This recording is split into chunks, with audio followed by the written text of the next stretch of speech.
नमस्कार, AD story channel में आपका स्वागत है। आप लोग ये कहानी कहाँ से देख रहे हैं नीचे कमेंट करके जरूर बताएं। हमारी आज की कहानी है सासू माँ की बदनामी। विक्रम जैसे ही घर पहुंचा तो वह अपनी माता पिता की हालत देखकर हक्का बक्का रह गया। उसने पार्टी से लौटी अपनी पत्नी को देखकर उसे एक जोरदार का तमाचा मारा। तुम्हारी हिम्मत कैसे हुई मेरे माता पिता के साथ ऐसा करने की? यह घर उनके बेटे का है।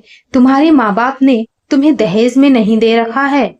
तुम इस घर में अपना हुक्म मत चलाया करो।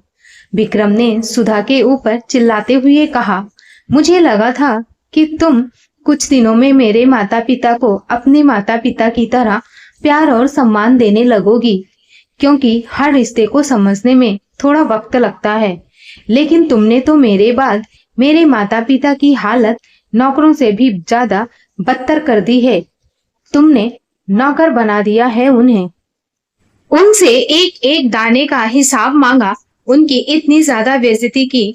वह अपने बेटे की कमाई खा रहे हैं, तुम्हारे बाप की नहीं। समझी तुम? अब बहुत हुआ, अपना सामान बांधो और यहाँ से चलती बनो। विक्रम ने गुस्से में चिल्लाकर कहा। विक्रम अपने माता पिता से हाथ जोड़कर माफी मांगने लगा और उन दिनों को याद करने लगा जब उसके माता पिता उससे दूर गांव वाले घर में रहते थे। तभी अचानक एक दिन उसकी माँ की तबीयत बहुत ज्यादा खराब हो गई थी। उसकी माँ को हार्ट अटैक आया था, तो मिश्रा जी ने पड़ोसी की मदद से उन्हें अस्पताल में दाखिल करवाया था। डॉक्टर ने उनके इलाज के लिए एक अच्छी खासी मोटी रकम मांगी थी, लेकिन मिश्रा जी के पास इतने पैसे नहीं थे कि वह सारे पैसे जमा करके इलाज करवा पाए। उन्होंने अपने बेटे विक्रम को फोन किया। हेलो बेटा विक्रम, तुम्हारी माँ को हार्ट अटैक आया है। यह सुन विक्रम सन्न रह गया और भावुक होकर बोला, कैसे और कब आया पापा? और आपने मुझे बताया क्यों नहीं? बेटा आज सुबह ही आया है। तुम कुछ पैसे भेज दो, क्योंकि डॉक्टर ने पूरे 2 लाख रुपए की मांग की है। कुछ पैसे मेरे पास हैं, थोड़े कम पड़ रहे हैं, तो उन्हें तुम दे दो। विक्रम नम आंखों से बोला, पापा आप कैसी बातें कर रहे हैं? आप वहाँ ऐसी हालत में अकेले हैं और मैं यहाँ। नहीं पापा, आप डॉक्टर से कहो कि वह इलाज शुरू करे। मैं अभी पहुँच रहा हूँ और आप चिंता मत कीजिए, माँ बिल्कुल ठीक हो जाएगी। विक्रम हड़बड़ा कर घर आया। अपनी पत्नी से बोला, हमें अभी माँ पापा के घर जाना है। माँ को हार्ट अटैक आया है। ओहो विक्रम, तुमने तो मेरा सारा का सारा मूड ही खराब कर दिया। तुम्हें पता है ना, आज मेरी सहेली के बेटे का बर्थडे है। हमें वहां जाना है। 5 स्टार होटल में उन्होंने पार्टी रखी है। तुम कहीं नहीं जाओगे, तुम्हें मेरे साथ जाना होगा। और विक्रम, तुम अपनी माँ की चिंता क्यों कर रहे हो? बुढ़ापे में ऐसी बीमारियां तो आम बात है। सुधा विक्रम के हाथ में हाथ डालते हुए बोली। विक्रम ने अपना हाथ झटकते हुए कहा, तुम्हारा दिमाग खराब हो गया है क्या?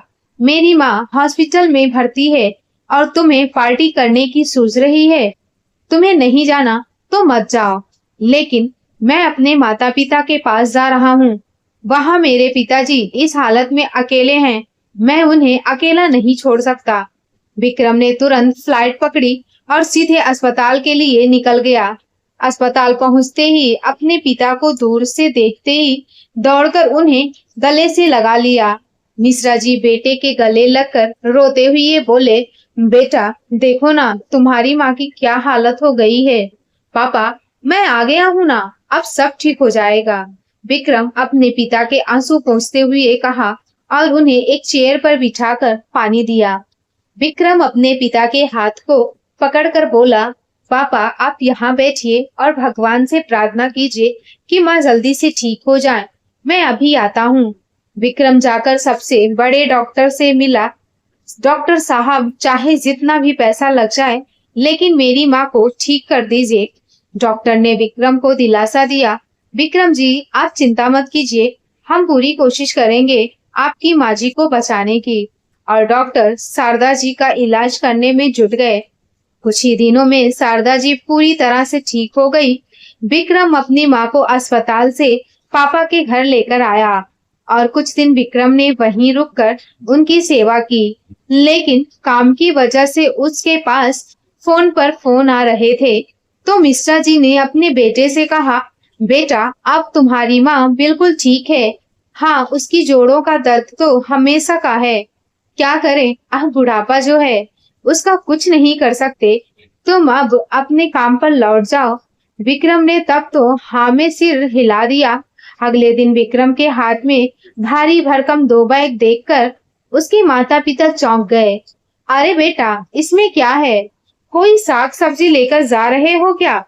नहीं पापा, यह सब बैग आपका है। आप दोनों मेरे साथ शहर चल रहे हैं। नहीं नहीं बेटा, हम यहीं सही हैं। बस तुम हमसे मिलते रहना, हमारे लिए वही बहुत काफी है। तुम तो जानते हो कि बहू हमें कुछ ज्यादा पसंद नहीं करती। मिश्रा जी कहते हुए भावुक हो गए। पापा आप उसकी चिंता मत कीजिए, मैं सब संभाल लूंगा। पर आप दोनों को मैं जब अकेले नहीं छोड़ सकता। बेटे की इतनी जिद करने पर शारदा जी और मिश्रा जी दोनों बेटे के साथ शहर आ गए। अपने सास ससुर को अपने घर आते देख सुधा का गुस्सा सातवें आसमान पर चढ़ गया।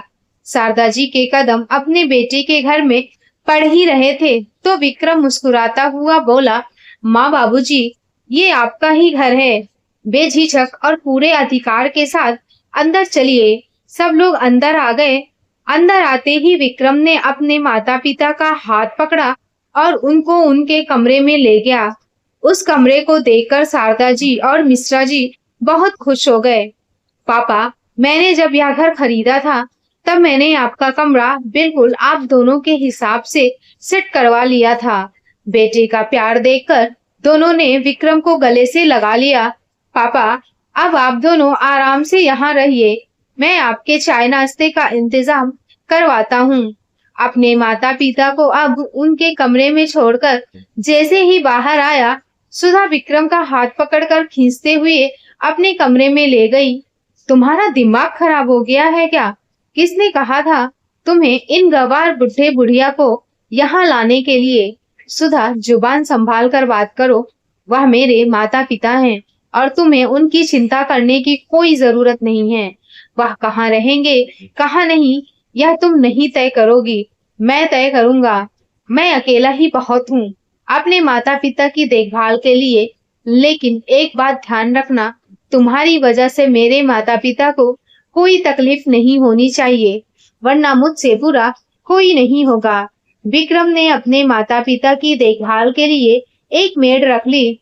विक्रम के माता पिता विक्रम के साथ बहुत खुश थे, लेकिन बहू हमेशा बड़बड़ाती रहती।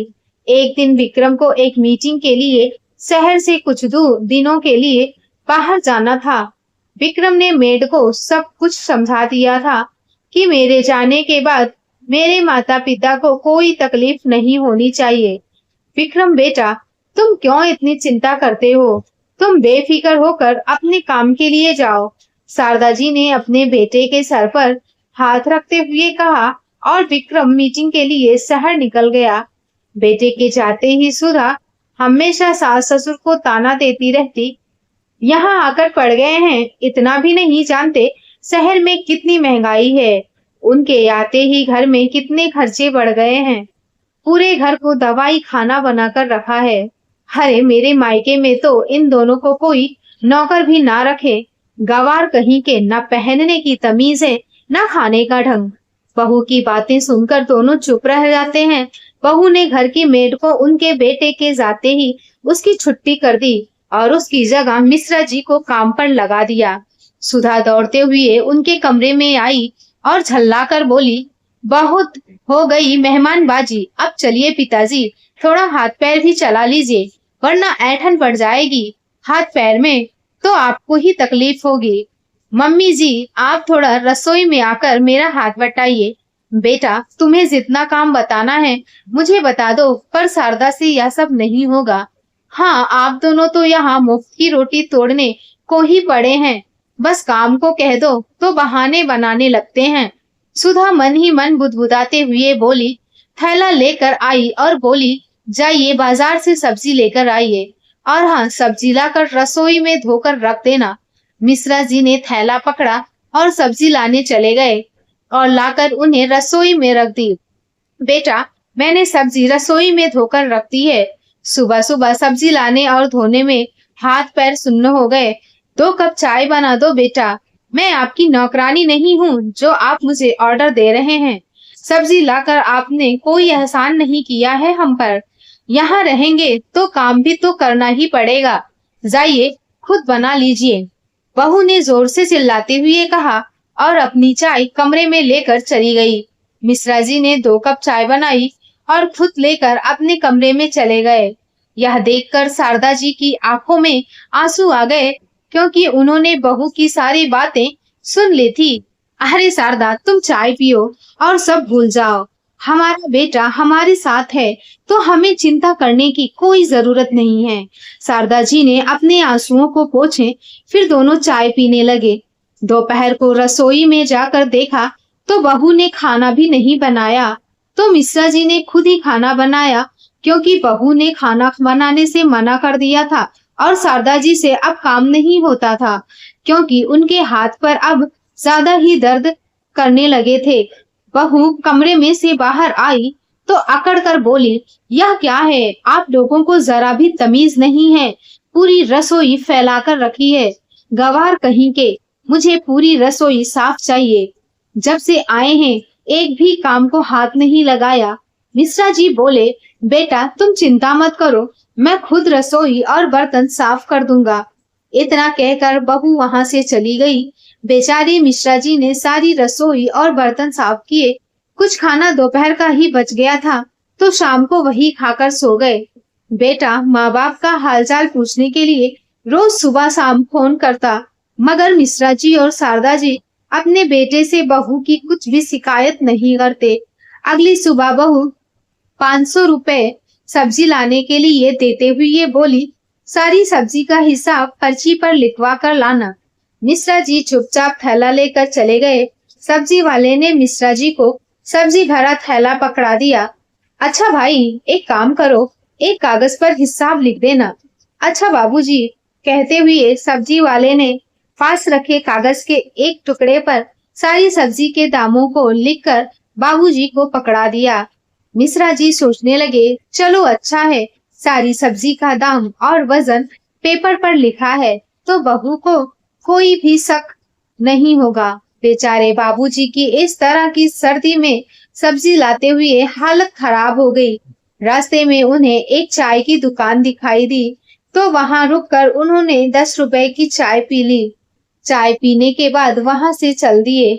ठंड इतनी कि ऐसा लग रहा था जैसे हाथ पैर कटे जा रहे हैं। जैसे तैसे बेचारे बाबूजी घर पहुंचे। रसोई में सब्जी धोकर रख दी। बहू सब्जी आ गई है, लेकिन बहू अभी सोकर नहीं उठी थी, शायद दोबारा सो गई थी। उन्होंने खुद ही 2 कप चाय बनाई और अपने कमरे में चले गए। थोड़ी देर बाद बहू की चिल्लाने की आवाज आई, मुझे पता था, चोरी तो इन जैसे लोगों के खून में ही बसी होती है। बाबूजी, सब्जी में से 10 रुपए बचे थे, वह कहाँ चले गए? आपको इतना भी नहीं पता कि किसी के भी चीज को उससे बिना पूछे नहीं लेनी चाहिए। कहाँ है बाकी के 10 रुपए? बाबूजी संकोच में बोले, बहुत ठंड लग रही थी बेटा, इसलिए रास्ते में मैंने 10 रुपए की चाय पी ली। यहाँ तक आने में आपके हाथ पैर टूट नहीं जाते? घर आकर नहीं पी सकते थे क्या? एक तो हमारे सिर पर आकर बैठ गए हैं और हमारे ही नाक में दम कर कर रखा है। इस तरह की बातें सुनकर दोनों की आंखें नम हो गई, पर बेटे के खातिर वह सब कुछ चुपचाप सह गए। अब तो बाबूजी रोज ही अपना और अपनी पत्नी का चाय नाश्ता खाना सब खुद बनाते और बर्तन रसोई भी खुद ही साफ करते। अगले दिन बहू की सहेली उससे मिलने घर आई, तब बाबूजी शारदा जी के लिए दलिया बना रहे थे। अरे दीपा, तू क्यों आई? मुझे बुला लिया होता, मैं खुद आ जाती तुझसे मिलने। सुधा ने हक जताते हुए अपनी सहेली से कहा, क्यों, मैं तेरे घर नहीं आ सकती क्या? नहीं, ऐसी बात नहीं है। अच्छा चल, तू मेरे कमरे में चल, वहां चलकर बात करते हैं। सुधा दीपा का हाथ पकड़कर तेजी से अपने कमरे में ले गई ताकि बाबूजी पर उसकी नजर ना पड़े। दोनों आपस में बातें ही कर रही थी कि बाबूजी वहां पहुंच गए। बहू, मुझे घी नहीं मिल रहा है, कहाँ रखा है? आपसे कितनी बार कहा है कि मेरे कमरे में मत आया करो। समझ में नहीं आता क्या आपको? जाओ यहाँ से। सुधा बाबूजी पर चिल्लाते हुए बोली। दीपा ने सुधा से पूछा, कौन है ये इतने बुजुर्ग, और पहले तो कभी नहीं देखा। अरे कुछ नहीं, नया नौकर है यार, अभी नया नया लगा है ना, तो इसे कुछ पता नहीं है कि कौन सा सामान कहाँ रखा है। बहू की बातें सुनकर बाबूजी की आंखें नम हो गई। पीछे से बहू ने आवाज दी, सुनो, मेरी और मेरी सहेली के लिए 2 कप कॉफी लेकर आओ। बाबूजी आंखों में आंसू लिए वहां से चले गए और कॉफी बनाकर बहू के कमरे में ले गए और चुपचाप वहां से वापस आए और अपनी पत्नी के लिए बिना घी का दलिया लेकर चले गए। क्या हुआ जी? बहू किस बात पर इतना चिल्ला रही थी? अरे कुछ नहीं शारदा, तुम दलिया खाओ वरना ठंडा हो जाएगा। इतने में बहू चिल्लाते हुए आई, अगर कॉफी नहीं बनानी आती तो बता नहीं सकते थे? मेरा सारा टेस्ट खराब कर दिया। क्या हुआ बहू? शारदा जी ने प्रेम से अपनी बहू से पूछा। अब आप चुप ही रहिए, काम की न काज की, दुश्मन न नाच की। अभी मैं बाहर जा रही हूँ अपनी सहेली के साथ, आप लोगों को तो आकर बताती हूँ। और हाँ, मेरे आने से पहले घर पूरा साफ हो जाना चाहिए। इतना कहकर बहू अपनी सहेली के साथ बाहर निकल गई। बहू की बातें सुनकर शारदा जी रोने लगी। अरे शारदा, तुम बात पर रोया मत करो। देखो, अगर मैं थोड़ा बहुत घर का काम कर भी लेता हूँ तो इसमें क्या बुरा है? तुम ही तो कहती हो कि आदमी के हाथ पैर चलते रहने चाहिए, वरना उसका शरीर जाम हो जाता है और ऊपर से 100 बीमारियां और लग जाती हैं। बाबूजी ने शारदा जी के आंसू पोंछे और उन्हें कंबल ओढ़ाकर आराम करने के लिए बोल दिया और खुद रसोई में बर्तन साफ करने लगे। थोड़ी देर में मम्मी पापा कहते हुए विक्रम बोला, कहाँ हो आप? देखो मैं तुम्हारे लिए क्या लाया हूँ। मम्मी पापा के कमरे में विक्रम दौड़ कर गया। माँ के पैर छूते हुए बोला, अरे माँ कैसी हो और आपकी तबीयत कैसी है? बेटी के सामने देख शारदा जी की आंखें भर आई। माँ देखो, मैं तो दिल्ली से आप लोगों के लिए क्या लेकर आया हूँ।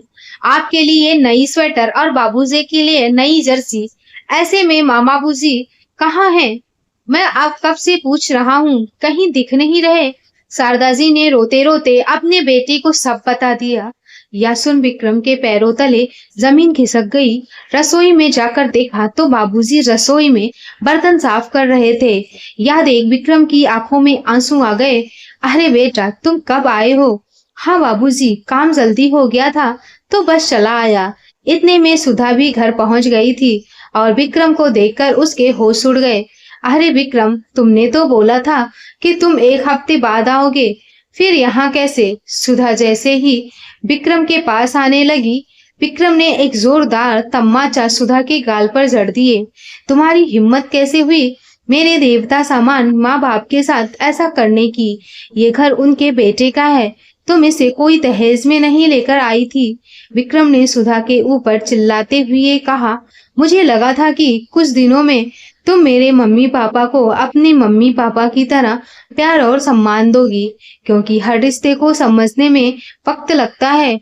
लेकिन तुमने तो मेरे बाद मेरे माँ बाप की जो हालत की है वह कोई दुश्मन भी ना करता। उनसे तुमने एक एक पाई का हिसाब लिया, उनकी बेइज्जती की। वह अपने बेटे की कमाई खाते हैं, तुम्हारे बाप की नहीं। समझी तुम? बस बहुत हुआ, अपना सामान बांधो और यहाँ से निकल जाओ। आज के बाद से तुम्हारा मुझसे कोई रिश्ता नहीं है। विक्रम ने सुधा के ऊपर गुस्सा करके कहा, इस घर में तुम्हारे लिए कोई जगह नहीं। सुधा रोते हुए विक्रम के पैरों में गिरकर माफी मांगने लगी। विक्रम, तुम ऐसा कैसे कर सकते हो मेरे साथ? तुम मुझसे प्यार करते हो ना? हाँ प्यार करता हूँ, लेकिन इसका मतलब यह नहीं कि मैं अपनी जन्मदाता माता पिता का अपमान सहन कर तुम्हारे लिए उनको अकेला छोड़ दूं। मैंने सोचा था कभी न कभी तो तुम मेरे माता पिता को समझोगी, लेकिन नहीं, मैं ही गलत था। तुम जैसी औरतें ही हंसते खेलते परिवार को भी बिगाड़ कर रख देती हैं। देखो, मेरे मम्मी पापा तो अभी भी तुम्हारे खिलाफ एक शब्द भी नहीं बोल रहे हैं और तुमने मेरे मम्मी पापा की हालत नौकरों से भी बदतर कर दी है। अरे शर्म आ रही है मुझे अपने आप पर। इतना कहकर विक्रम अपने माँ की गोद में सिर रखकर रोने लगा। माँ, मुझे माफ कर दीजिए। मेरे रहते आज के बाद आप दोनों को कोई तकलीफ नहीं होगी। सुधा भी शारदा जी के पैर पकड़कर रोते हुए बोली, मम्मी जी, मुझे माफ कर दीजिए। मुझसे बहुत बड़ी गलती हो गई। पैसों के घमंड में मैंने आपके साथ बहुत बुरा बर्ताव किया। शारदा जी बोली, बेटा माफ कर दे बहू को। लड़ाई झगड़ा किस घर में नहीं होते। लेकिन विक्रम ने उनकी एक ना सुनी और उसका हाथ पकड़कर उसे घर से बाहर निकाल दिया। बाबूजी ने विक्रम को रोकना चाहा, लेकिन नहीं। पापा, आप ऐसा नहीं करेंगे। अगर मैंने आज सुधा को माफ कर दिया तो जो औरतें अपने सास ससुर के साथ नौकरों जैसा बर्ताव करती हैं, उनको सबक कैसे मिलेगा। दोस्तों, बहुओं की गलतियों की वजह से बदनामी सास को उठानी पड़ती है। लोग कहने लगते हैं सास बहू को अपनी बेटी जैसा नहीं समझती। वह बहू को नौकरानी बनाकर लाई है, जिसकी वजह से समाज में लोग सास को ही ताने देना शुरू कर देते हैं। दोस्तों, आपको ये कहानी कैसी लगी? नीचे लाइक और कमेंट करके जरूर बताएं। कहानी अच्छी लगी हो तो वीडियो को दोस्तों के साथ जरूर शेयर करें। इसी तरह की और भी कहानी को देखने के लिए चैनल को सब्सक्राइब करना बिल्कुल ना भूलें। आइए मिलते हैं एक और बेहतरीन कहानी के साथ। बहुत बहुत धन्यवाद।